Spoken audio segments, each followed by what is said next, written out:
So today we will be going over past Science Olympiad dynamic planet problems with the topic of glaciers.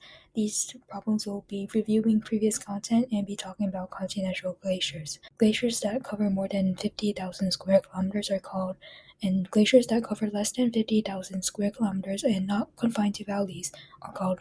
So these are definition questions, and the things that you should immediately think of in mind are continental glaciers. So the first one, ice sheets cover more than 50,000 square kilometers. The first one would be ice sheets and the second one would be ice caps. This is something you want to remember. Which of the following types of glaciers can be either alpine or continental? Let's look at the answer choices. A. Piedmont Glacier is an alpine glacier. B. Tidewater Glacier can be both, but we can come back to that later. I believe this is a typo, so E. Quarry Glacier or a cirque, this is an alpine glacier, and D. Hanging Glacier is also an alpine glacier, so B is the right answer. The third question on this page, the two largest ice sheets on Earth, Greenland or Antarctica, are similar in one major aspect, the average thickness of the ice sheets. So they both average what in thickness? This is a knowledge-based question, so the answer would be B, since the thickest point is around 4,776 meters deep, and then the average is around 2,160 meters thick. That's something to remember. So the answer is B. Which of the following is the correct sequence for glacial ice formation? So recall that first it snows, and then after 1 year, before it becomes firn, it's called neve. So we can eliminate A, B, and then we have C. So C is the right answer. So number 10 would be, so a Piedmont Glacier has majority of its area.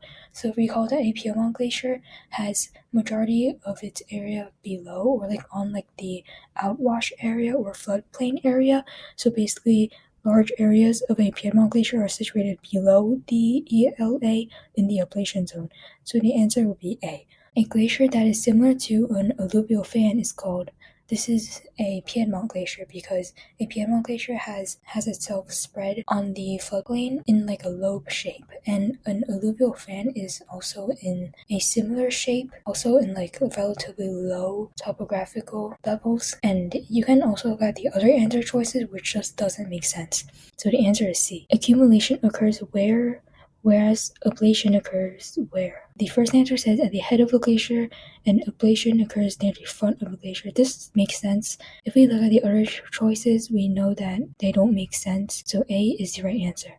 Glaciers will grow when more are accumulating compared to the amount of glacier that is lost. So it means that the accumulation is greater than the ablation, which means the ablation is less than accumulation.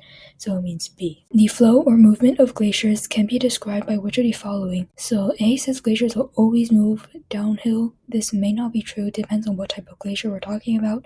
B says alpine glaciers flow downhill. Yes, this is true.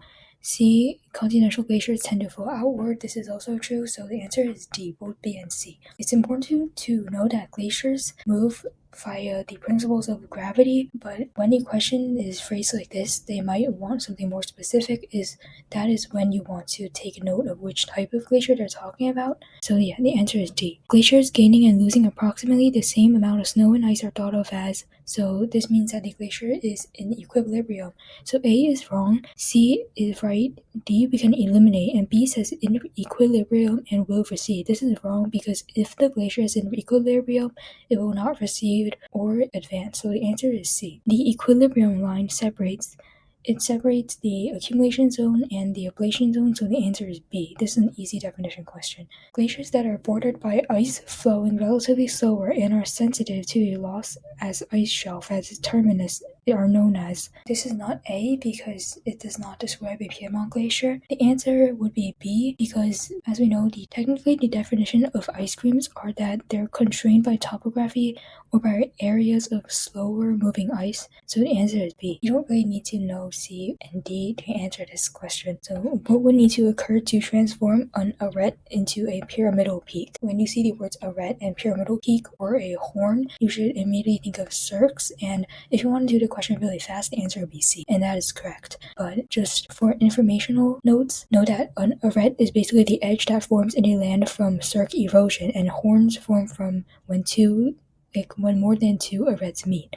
So the answer is C. Which has the largest volume of ice? This is an informational based question, so we should note that A is the answer since Antarctica ice sheet has 30 million cubic kilometers of ice. When you see these kind of questions, you should think of ice sheets, and when you think of ice sheets, you should think of the Antarctic and Greenland ice sheet, which the Antarctic ice sheet has more volume of ice. So the answer is A. A glacier that covers all or most of a large landmass at high latitudes is, notice that it says a glacier that covers all or most of a large landmass.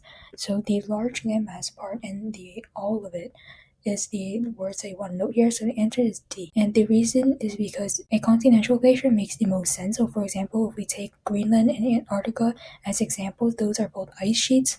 They both cover a large amount of land, like a large landmass at high latitudes.